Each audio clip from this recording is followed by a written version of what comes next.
Hello guys and welcome to the video number 18. Alors ce que nous allons voir aujourd'hui, c'est tout d'abord commencer à régler un petit bug que nous avons avec les accents. Au niveau de Notepad, c'est que lorsque nous mettons ici Meta Charset UTF-8, pour préciser que l'encodage sera UTF-8, cela sera interprété par le navigateur internet.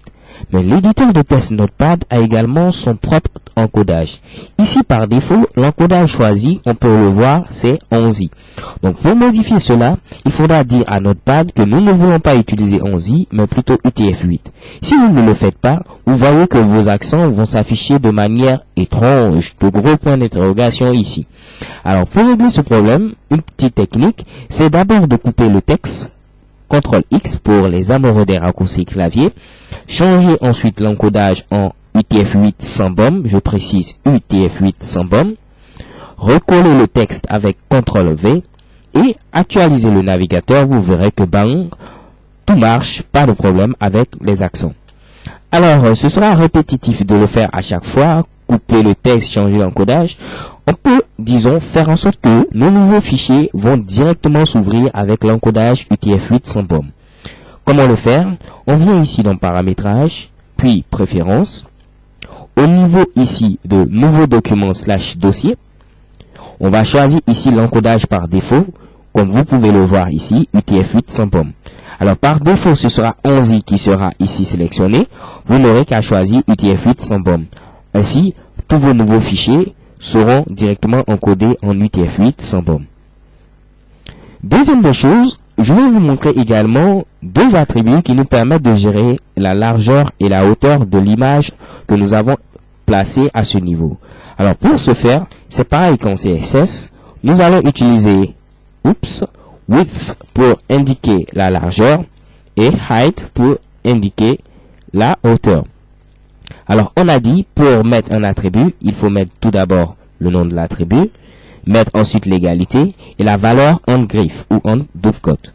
Donc ici, je vais donner comme largeur 65 pixels, également comme hauteur 65 pixels, de sorte à ce que l'image soit carrée. Donc, actualisons et voyons. On voit bien que ce soit la hauteur et la largeur, nous avons bel et bien 65 pixels.